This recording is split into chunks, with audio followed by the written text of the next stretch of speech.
Hi everybody, Frank Gray here. Today I'm going to answer the hottest question in real estate. When is a seller exempt from providing the seller's disclosure? Stay tuned.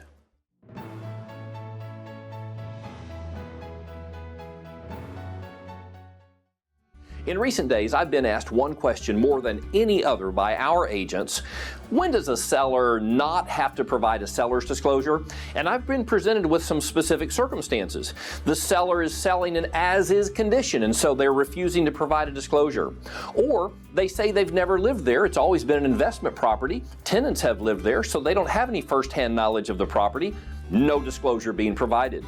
And most recently, the sellers are selling to tenants who've lived in the property. The sellers say, well, the tenants know more about the home than we do, so we're not providing a disclosure. Are any of these legitimate excuses? Absolutely not.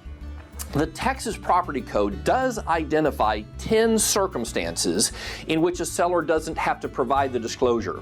I've summarized them into 4 categories, very easy to remember: death, debt, divorce, and dwelling. Let me run through them for you very quickly. Death.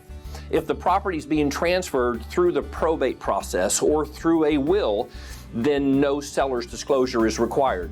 Debt. This deals with foreclosure or bankruptcy.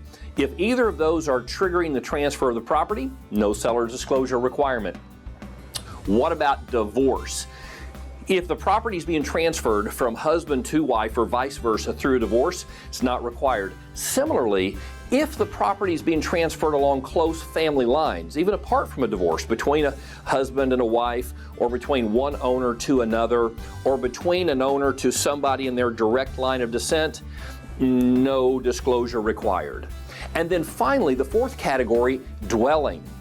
If it's a brand new property, no disclosure is required. Or if the dwelling value, the actual property structure, is less than 5% of the value of the property being sold. Let me just give you an example of that. Say it's a 200-acre ranch of prime property, prime land, and there's a little shack on there that really doesn't contribute much value at all. Then that property, the actual structure, is less than 5% of the value of what's being sold, then no seller's disclosure required. So there you go. Death, debt, divorce, dwelling. If you can just keep those 4 factors in mind, you'll be in a great position to counsel your buyers and your sellers when you have a seller reluctant to provide the disclosure. My name is Frank Gray. I help agents navigate these tricky issues. If I can ever do anything for you, just let me know. I'm here to help. Let's go there together.